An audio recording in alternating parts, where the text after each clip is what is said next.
Esse sou eu, Victor, e eu sou casado com ela, a Júlia. Eu tava reclamando com ela que eu não tava conseguindo dormir direito, tava indo dormir tarde demais. Então ela me falou: Claro, você fica horas vendo Reels antes de dormir. E se você tentasse ler mais? Eu acho que você ia dormir melhor. e aqui estamos para mais um vídeo de desafio neste canal. Depois de treinar o corpo, por que não treinar a mente?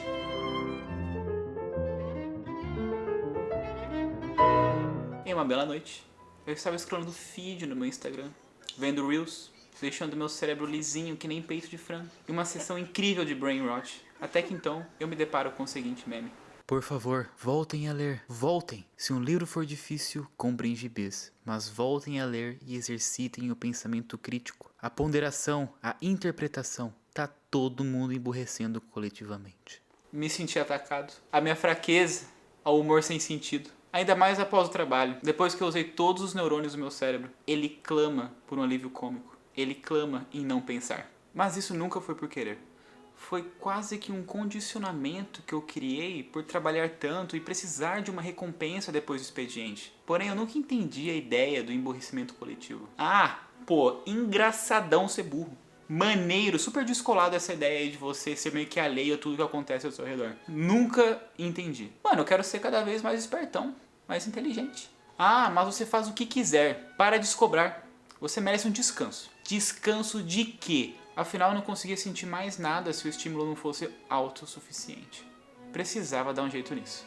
E cara, minha história com leitura é super modesta. Eu nunca fui uma pessoa muito envolvida em livros se eles não me trouxessem algum tipo de retorno concreto. Como designer, o que eu mais lia era livros de design.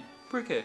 Porque eu sei que eu me tornaria um designer melhor, e se eu me tornasse um designer melhor, eu ia ter um emprego melhor. E quando o assunto era ler por entretenimento e não por algum tipo de retorno, eu só lia mangá ou manhwa, que é aqueles webtoon que tem de monte e é sul-coreano. Não tinha contato nenhum com ficção. Na real, eu meio que não tinha interesse assim, eu achava meio paia.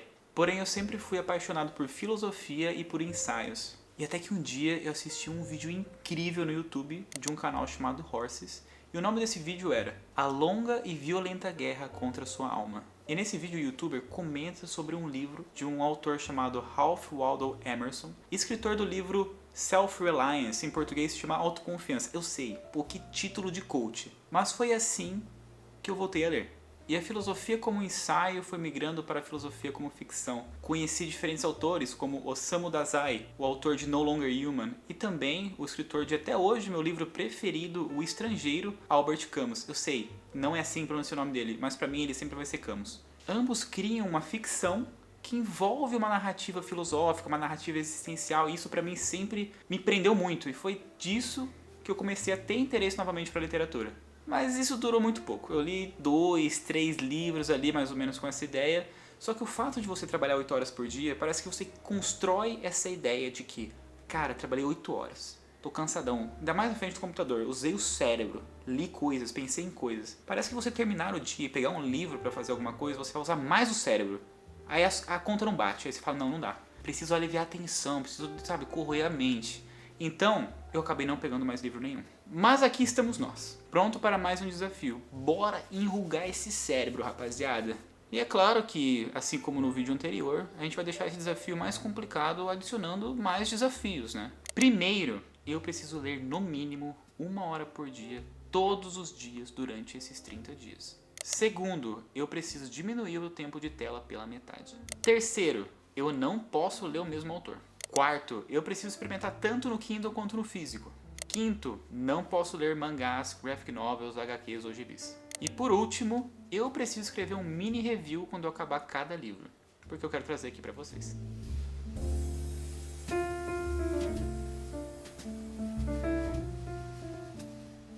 E o primeiro livro que eu li foi A Morte de Ivan Illich, escrito por Tolstói. Li ele no Kindle e foi uma recomendação da Júlia. Ela leu primeiro que eu e ela sabia que era bem o rolezinho, a vibe ali que eu curtia, que era um livro com um tom filosófico. Não era nada, muito grande, curtinho, suas 83 páginas. Então foi um ótimo livro ali pra começar. E como foi a primeira leitura, foi difícil de começar, ainda mais porque na hora que eu resolvi fazer esse desafio, o bicho pegou no trabalho. Então já saí do trabalho cansado e lembrava, putz, mano, vou ter que ler, cara. Mas depois que eu peguei o Kindle, comecei a ler ele de noite, as coisas foram encaminhando. E vamos para o nosso primeiro review. Trouxe aqui comigo até as minhas anotações que eu fiz após a leitura. Sim, Ivan vai de arrasta. Como escrito no título, né? Já dá pra assumir. Mas a verdadeira morte é acreditar que viver é subir de cargo, comprar coisas e fingir que tá tudo bem. Ivan vive como muitos de nós, no automático. Seu trabalho define quem ele é, e a rotina serve de fuga para tudo o que ele evita sentir, até que algo o obriga a parar e encarar a própria existência. E como dito pelo próprio narrador, a vida dele foi simples, comum e, portanto, terrível. E ele apenas no final de sua vida pensa, mas talvez eu não tenha vivido como deveria. Mas como isso é possível se eu fiz tudo corretamente? Um emprego importante, uma casa igual da alta sociedade, um casamento de respeito e amigos do mesmo círculo social. E adivinha, no meio de uma vida toda montada, o único momento de verdadeira humanidade surge do lugar mais inesperado, quando alguém simples oferece o que os outros não conseguem: presença. Me lembrou uma entrevista de um médico que trabalhava com pacientes terminais. Nos seus últimos momentos, nenhum de seus pacientes pedia pelos bens materiais, diplomas, troféus, e sim pelas pessoas que amava. E vamos para a nossa próxima leitura. Nihonjin, de Oscar Nakasato.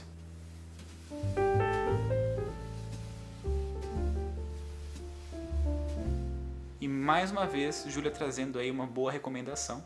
E eu tenho pego livros mais curtos para me motivar, ver que eu estou evoluindo, que eu estou lendo, que as coisas estão passando. Esse livro tem ali suas 140 páginas mais ou menos. Ah, e além disso, o nosso primeiro autor brasileiro.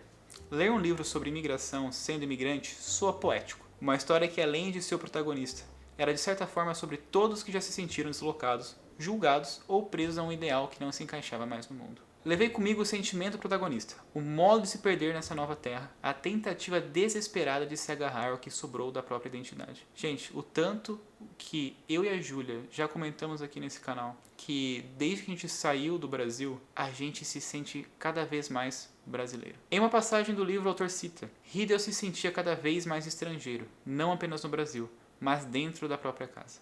E comigo é parecido. Quando volto ao Brasil, a saudade aumenta, mas toda vez que retorno, me sinto mais distante das minhas origens e, no fim, eu não pertenço a lugar nenhum. Gente, esse livro aqui eu finalizei ele mais ou menos uns 2 dias, tá?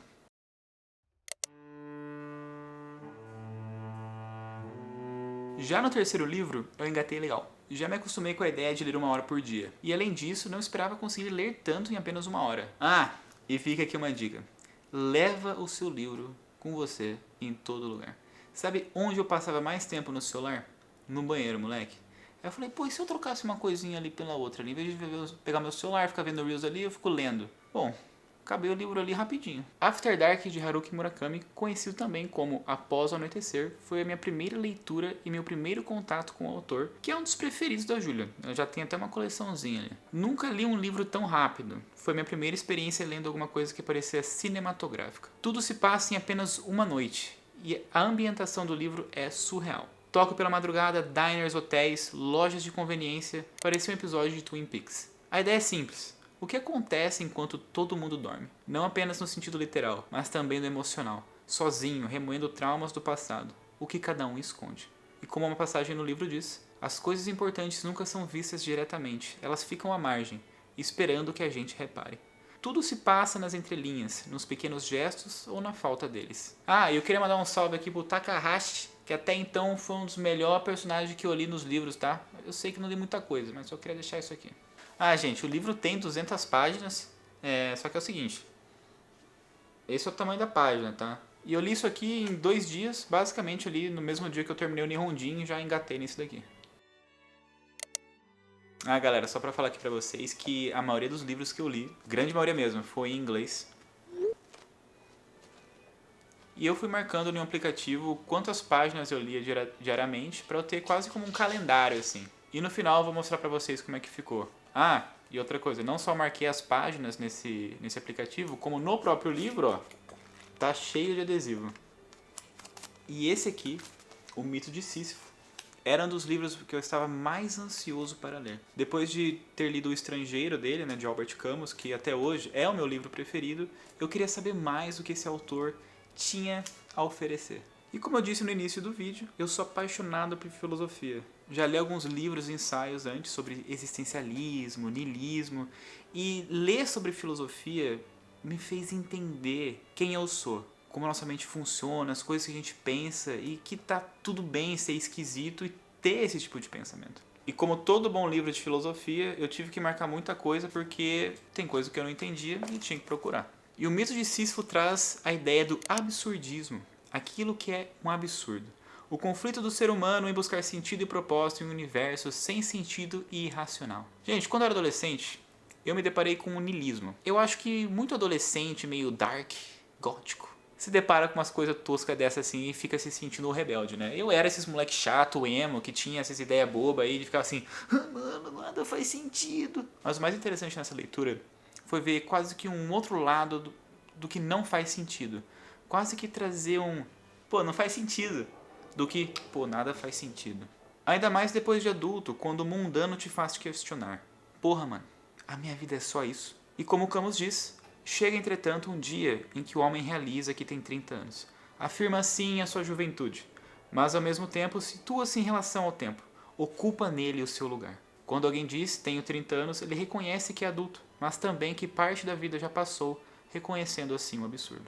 Se você é uma pessoa como eu, que busca sentido, busca propósito para tudo e fica triste quando não acha, eu acho que essa leitura é para você, tá? Ah, quase me esquecendo. Deixa eu falar para você o que é o mito de Sísifo, né? Sísifo era um homem condenado pelos deuses a empurrar uma pedra enorme montanha acima, e toda vez que chegava ao topo, a pedra rolava de volta, e ele precisava repetir isso para sempre. E rola esse paralelo com o nosso trabalho atual. Todo dia a gente acorda e faz a mesma coisa, por isso é preciso imaginar Sísifo feliz. Apesar de tudo, por ter sido, né, um dos livros que eu estava mais ali ansioso para ler, não foi uma leitura que fluiu tão legal assim. Foi um livro bem menor que After Dark, demorei mais para ler, foram ali 3 dias. É uma leitura muito mais densa e, sendo muito sincero, metade das coisas que apareceu ali não caiu tão legal assim. E outras eu gostei muito. E bom, para o nosso 5º livro, aqui é tudo 8 ou 80. Só podia livro difícil. Não façam isso se vocês querem voltar a ler. Mas era o que eu tinha aqui em casa e o que eu queria ler. Não somente isso, mas eu sempre quis ler Clarice Lispector. E eu tenho aqui comigo Água Viva, que eu acho que deve ser um dos livrinhos mais difíceis dela de se ler, tá? Ah, meus amigos, com certeza até então foi a leitura mais sofrida que eu tive, a mais difícil.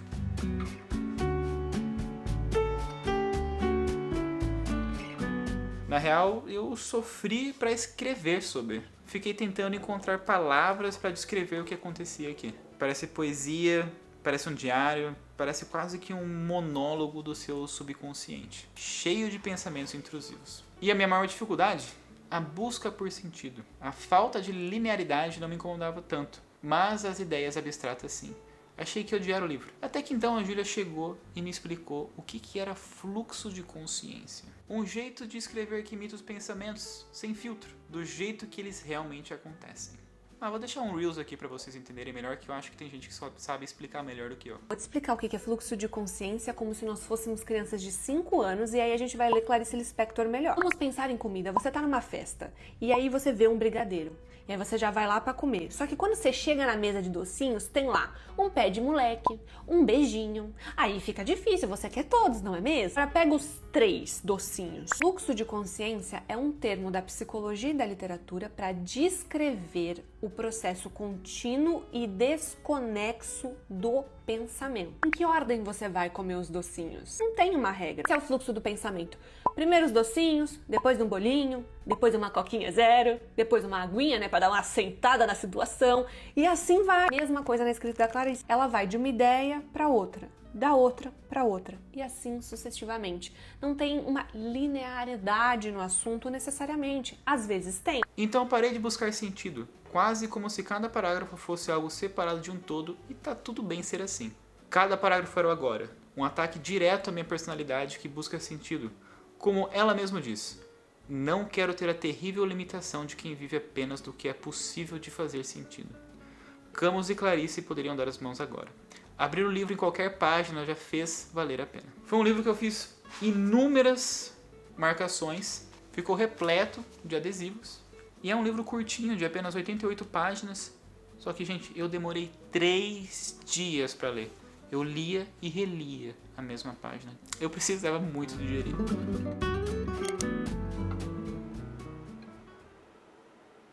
E temos aqui, para o nosso 6º livro, um dos maiores clássicos da literatura, A Metamorfose de Kafka. Gente, eu acho que não é só um dos maiores clássicos da literatura, como ele tá meio que na cultura pop, em todo lugar. Eu já vi no meu próprio Reels. Ô, seu Armando, tô desde as 5h45 da manhã mandando foto, vídeo, no seu privado, seu Armando, mostrando a minha real situação, porque hoje eu não fui trabalhar. Aí o senhor vai no grupo e fala pra todo mundo ouvir que eu sou um funcionário preguiçoso. Já vi por aí.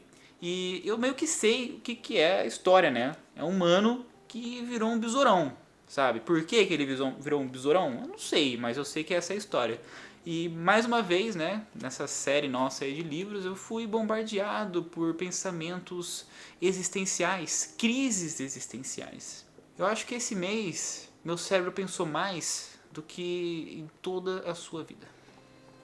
E quem diria que se tornar um baratão era o de menos? Nada disso importava. Nem para o nosso mano Gregório. Ah, pois é, rapaziada. Ele chama Gregor Samsa. Mas eu achei que eu e a Júlia tinha uma piadinha interna assim, porque ela já leu já, tá? E ela adora esse livro. E aí eu falei assim, pô, Gregório. O nome de Gregório, entendeu? Aí a gente acabou deixando esse nomezinho assim de Gregório. E mesmo após se tornar inseto, a única coisa que ele pensava era trabalho. Em nenhum momento passava por sua cabeça o fato de ser uma baratona, mas sim, como ele mesmo diz, que fará agora o gerente do escritório, que viria furioso perguntar por que não estou no trem. Gente, foi um livro curtinho, de apenas 65 páginas, que eu comecei em um dia e terminei no outro. E por incrível que pareça, mesmo ele sendo tão curto, foi o protagonista assim que eu mais tive um laço, uma conexão. Eu realmente me importava com ele, assim. E esse livro aqui, ele me fez pensar o quanto de mim só tem valor para as pessoas com base naquilo que lhes é útil. Já se passaram 10 dias que eu comecei esse desafio. E muita coisa mudou. Sabe que eu percebi? Que eu virei um chato. Que qualquer barulho me incomodava. Não somente eu comecei a me afastar mais do Reels por conta que o estímulo já era diferente. Eu senti que meu cérebro já tinha meio que sido modificado a entender que aquilo era estímulo demais.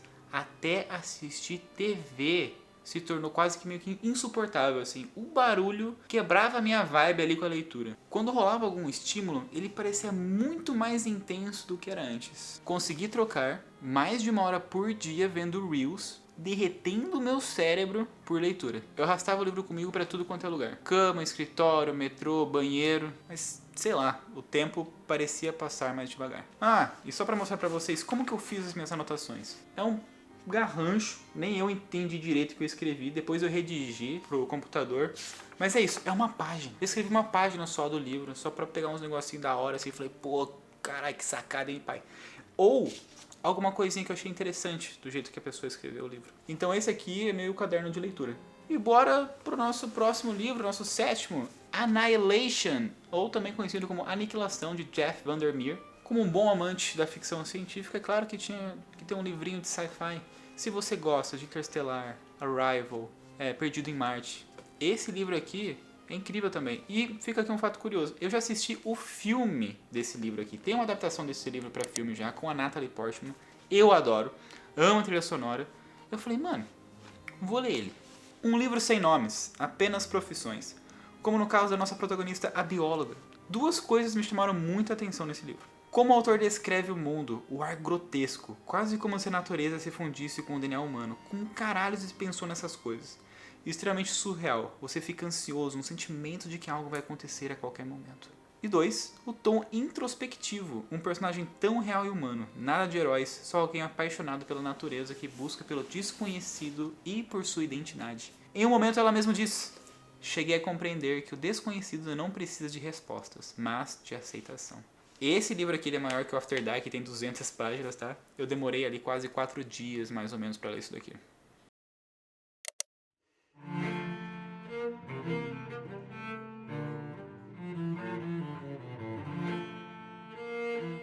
E vamos pro nosso próximo livro, já estamos no 8º livro. E galera, aqui a rotina já tá estabelecida. Lê 1 hora por dia pra mim, todo dia de noite, tranquilo. E não somente isso. Uma coisa que eu percebi é, nos finais de semana ou nos dias que eu tinha um pouco mais de tempo ali à noite, eu passava de 1 hora. Eu continuava lendo. Eu queria terminar o livro. Eu queria saber, mano, o que vai acontecer nesse livro aqui? Então pra mim, ter essa ideia agora de que, pô, livro pode me entreter tanto quanto série, YouTube, foi incrível. E Foi mágico. E a gente vai pro nosso próximo livro com um autor extremamente conhecido, nosso mano Dostoiévski. E finalmente eu vou poder finalizar um livro dele. E eu aproveitei que a Júlia ela tem um clube do livro, se você que não conhece aí já vai dar uma olhadinha, que tá aqui na parte de membros do canal. E o livro da vez do clube dela foi Noites Brancas. E ainda bem que é um livro muito mais curto e, além disso, uma leitura muito mais fácil dele. Eu digo isso, né, porque não foi meu primeiro contato com Dostoiévski. Eu já tentei ler um livro dele antes, e tá ali. Esse calhamaço aqui, ó. Crime e Castigo. Li 80 páginas, isso faz acho que faz anos já. E comecei a ler, li um tantinho e falei, rapaz, sou incapaz. Eu sou burro demais pra isso. Eu não conseguia ler, me senti péssimo, desisti e falei, fazer o quê, né? Talvez não seja pra mim. Mas isso quer dizer que Noites Brancas foi fácil? Não, não foi. Mas por motivos diferentes. Não pela escrita e sim pelo narrador. No início, tudo que esse mano fazia era insuportável. Eu nunca pensei que eu ia querer pegar alguém pelo pescoço por um livro. Sabe quando você olha para um personagem e pensa, cara, parabéns, você faz tudo o que eu jamais faria. Foi o caso. Mas a escrita do nosso querido Dosto é teatral. O negócio te prende de um jeito e eu não conseguia parar. E claro que fui entendendo melhor o personagem, de como isso é refletido nos dias de hoje. O mais assustador em tudo isso, como um livro tão antigo pode ser tão atual. A busca por uma relação que você idealiza, que precisa ser de tal maneira, com tal pessoa, apenas sonhando, nunca agindo, tornando-as cada vez mais solitárias. Como o nosso próprio narrador, ou melhor, sonhador diz, sou um sonhador. Vivo mais na vida que imagino do que na vida real. Seria então a solidão uma escolha? Eu amassei esse livrinho aqui de 85 páginas em apenas 2 dias e, mano, me diverti demais. E encaminhamos para mais um livro-ensaio. Mas antes, gente, eu queria comentar uma coisa para vocês muito rápido aqui. Esse foi o livro que foi a minha próxima leitura, que é Um Teto Só Seu, da Virginia Woolf. É um livro complexo também, ela trabalha com aquela mesma ideia que eu comentei com vocês anteriormente, que é o fluxo de consciência. E além disso, parece uma grande palestra o livro. Só que uma coisa que eu percebi, muitos desses livros que eu li, eles têm temas ou algum certo nível de dificuldade, né? Que é o mesmo caso desse daqui. Só que parece que eu fui lendo, né? Esse aqui já é o 9º, e eu fui quase que treinando já a minha mente. Lembra do meme, do macaco? Pensamento crítico? Você vai aprendendo a desconstruir as ideias de uma maneira muito mais fácil, muito mais rápida. Mesmo que esse livro ele é complexo, foi muito mais fácil para mim digerir do que os livros anteriores. Foi ficando cada vez mais fácil, cada passinho ali, ó, mais próximo do conhecimento. Tá? Porém, uma coisa que eu queria falar nesse livro aqui, que como designer gráfico e uma pessoa que trabalha, por exemplo, com tipografia, com texto, eu tive muita dificuldade com a diagramação do texto. Eu vou deixar um print para vocês na tela, eu quero que vocês prestem atenção no bloco de texto. Como todas as linhas, não existe uma quebra de parágrafo, não existe capítulos, não existe muito essa ideia de ter um momento em branco, né, um espaço negativo. Então eu lia a linha, voltava na linha de novo e nem percebia. E eu falava, mano, por que eu tô lendo a mesma coisa de novo? Porque era muito difícil do meu olho acompanhar essas linhas horizontais, porque elas não tem quebra, não tem parágrafo. Então pra mim isso foi muito difícil mesmo, porque meu olho fazia, caramba, tô lendo a mesma coisa de novo. E afinal, o meu olho é acostumado mais com isso aqui. Mas ok, de volta para o livro. Mesmo sendo mais um ensaio, o que mais me prendeu foi a ironia e as sacadas geniais. As metáforas que ela cria para ajudar o leitor a entender os principais pontos do livro é pica demais. Por exemplo, quando eu comprei o livro na livraria, isso aqui me chamou a atenção. E se Shakespeare tivesse uma irmã, tão foda quanto ele, mas ela vive em uma época em que é quase impossível de uma mulher se tornar escritora. E vai muito além. E se as mulheres pudessem estudar como os homens? E se elas ganhassem a mesma coisa? E se elas pudessem ir e vir? E se elas não precisassem cuidar da família ou filhos, mas viver da maneira que desejarem? E se elas tivessem um teto só seu? O que seria de um artista sem o seu estúdio? Como a leitura, enfim, ela ainda não é tão fácil assim, mesmo que eu estivesse um pouco mais ali treinado, eu demorei uns 4 dias ali quase para terminar essa leitura e tem só 114 páginas. Mas, cara, é muito, muito massa.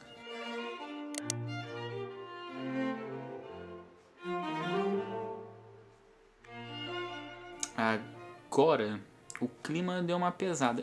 Eu não sabia como escrever um review desse livro aqui. O meu primeiro livro sinistro, assim. O nome dele é Personal Matter, ou Uma Questão Pessoal, de Kenzaburo Oi.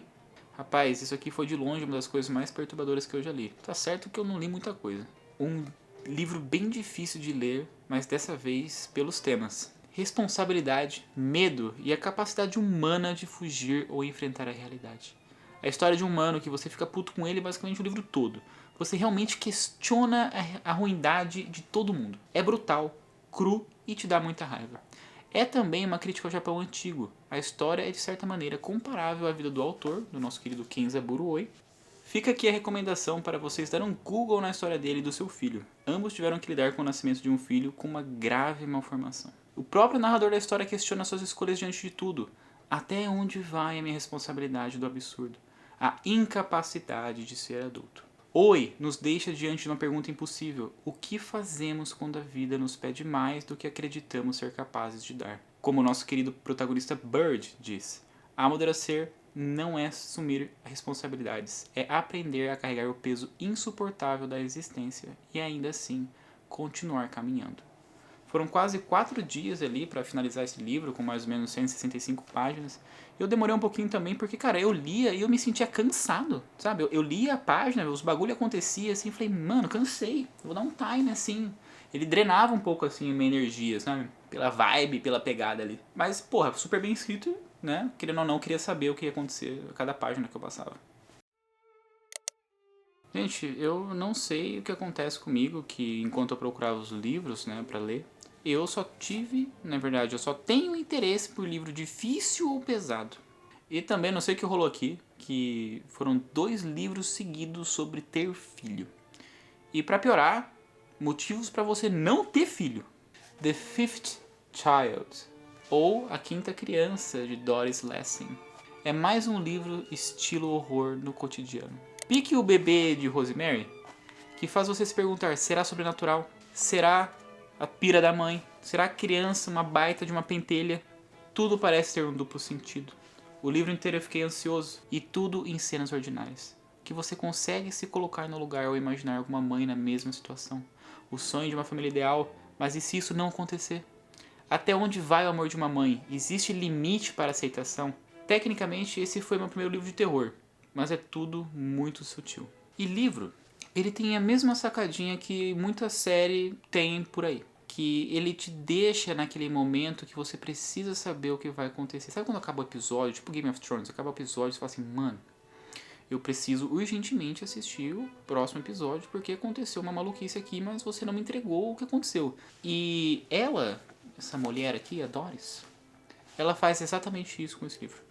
Em vários capítulos ou momentos ela quebra, sabe, essa ideia de tá numa história, de repente volta pra outra, e você fica assim, eu preciso saber o que aconteceu, preciso saber. Tanto que por mais que era um tema pesado, é um livro de horror, ele tem aqui as suas 130 páginas, esse livro eu comecei num dia e terminei ele no outro. O tal do cliffhanger, tá ligado? Acabou. Esse é o último. Dá pra imaginar que em 30 dias eu ia conseguir ler 12 livros? É claro, não são 12 livros de 500 páginas, mas o importante é que são 12 livros. E pra fechar, eu queria ler aquelas ficções científicas que são mais parrudinhas, assim. Esse aqui eu comprei só pro desafio. A Mão Esquerda da Escuridão, ou The Left Hand of the Darkness, por Ursula Le Guin. Gente, eu falei parrudo, mas é pra mim, tá? Aí chega o pessoa assim, mas vejamos, eu li um livro aqui de 1700 páginas. Eu falei, que bom, muito bom. Mas pra mim isso aqui é o parrudo. E por ser um calhamaço, né, eu passei muito mais tempo com os personagens. Eu criei um vínculo assim com eles muito maior. Eu me senti muito apegado.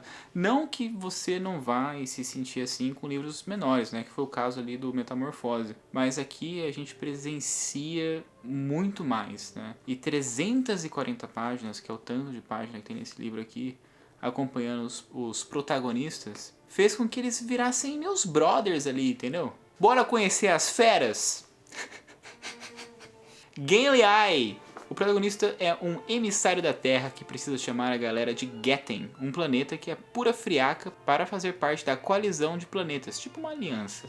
O grande ponto do livro, meus queridos, é que todo mundo nesse planeta gélido, Getten, é andrógeno. Então, você quebra vários estereótipos. A gente cria quase que ideias subconscientes de atribuir gêneros para situações e até mesmo profissões. Fulano trabalha em tal lugar ou faz tal coisa, é homem ou é mulher. Não, não é assim. E isso é muito fera para você desconstruir todas essas ideias assim. Além de ser super bem escrito. Como o próprio livro diz, é terrivelmente difícil compreender uma pessoa diferente de nós, mas é o único caminho para a verdade. Minha maior leitura até então, como eu disse anteriormente, 340 páginas, eu demorei quase 7 dias para ler esse livro aqui, então foi bastante tempo para mim, mas eu realmente gostei. Uma baita ficção científica. As ficções científicas que eu li, tanto esse quanto a Aniquilação, não são aquelas ficções científicas que, meu Deus, planeta explode, coisas, meu Deus, matou não sei quem, loucura. São mais de boa, mais leve, assim, sabe? Esse aqui é até um tanto quanto político, assim, se a gente for parar pra analisar. Mas é isso, meus amigos. Desafio concluído. 31 dias, na verdade. Não foram 30. Eu tive que estender umzinho pra fechar esse último livro, tá? 31 dias, 12 livros, 1750 páginas. 56 páginas por dia. 1 hora de leitura, basicamente toda noite. E você não precisa ler essa 1 hora, tipo assim, que nem eu, na maioria das suas vezes, que é vou sentar e ler por 1 hora. Você pode quebrar essa hora em vários momentos do seu dia. Fez um cocô? Lê um pouquinho. Acordou um pouco mais cedo? Lê um pouquinho.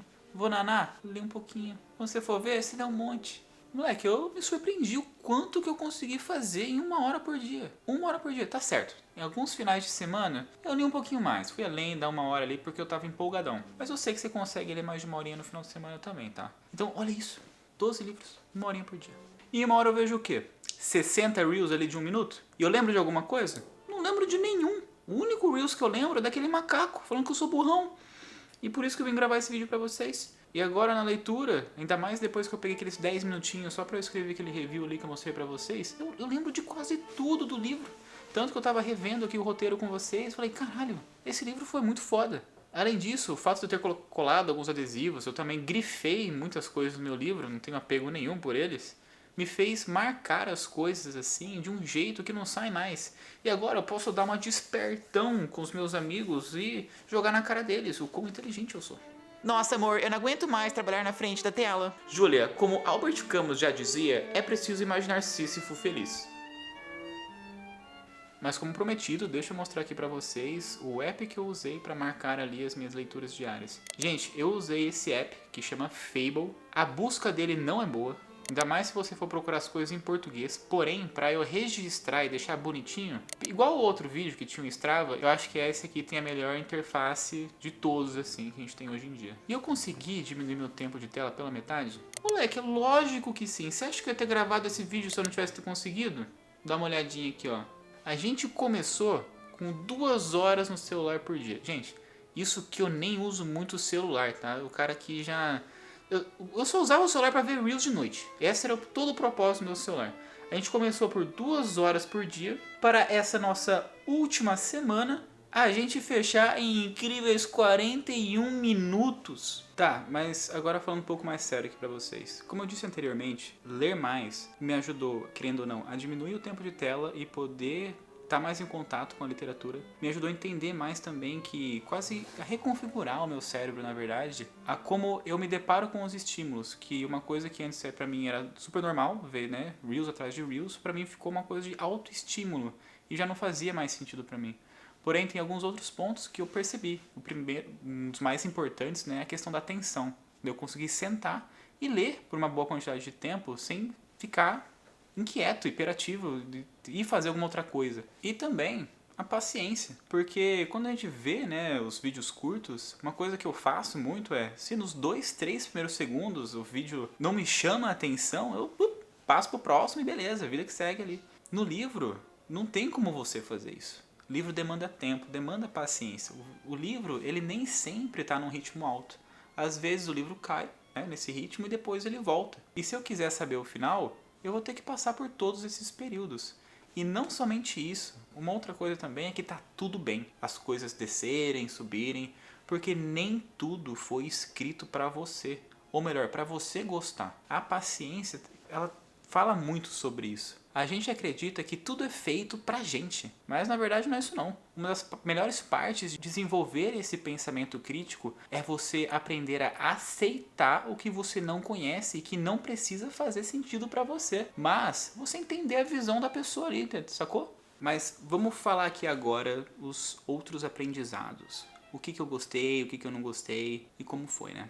Primeiramente, eu continuo gostando muito dos livros mais filosóficos, existenciais, mas sci-fi foi um bom jeito de quebrar as coisas e pretendo ir atrás de outras leituras. Agora, gente, Kindle não é pra mim. Eu acho que eu não li um livro grande demais pra ver o valor ali no Kindle, tá? Mas, é lógico que no Kindle é mais barato e meus amigos têm alguns livros aí que eles têm umas capas que é assim, uma atrocidade e aí eu vou ter que comprar no Kindle, né? Mas a minha preferência sempre vai ser o livro na mão. Tá, mas e aí? Qual o melhor, qual o pior? Em primeirinho tá Ivan Illich. Isso, a morte dele, do nosso queridão. Quem diria que o primeiro livro que eu li seria o que eu ia mais gostar? E o que eu menos curti vai te surpreender. Foi O Mito de Sísifo, do escritor do meu livro preferido. A grande realidade, como um livro ensaio, metade das coisas que estava ali escrito eu fiquei assim, tanto faz. E a outra metade foi assim, caralho, que foda. Então, não é uma coisa que me pegou por completo assim. E tá beleza, tá show, sacou? Agora que o desafio acabou, significa que eu vou continuar lendo todos os dias por 1 hora? Provavelmente não.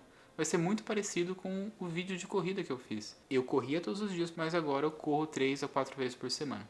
E provavelmente vai ser assim com a leitura também. Eu já li alguns outros livros, inclusive, depois que esse desafio aqui acabou.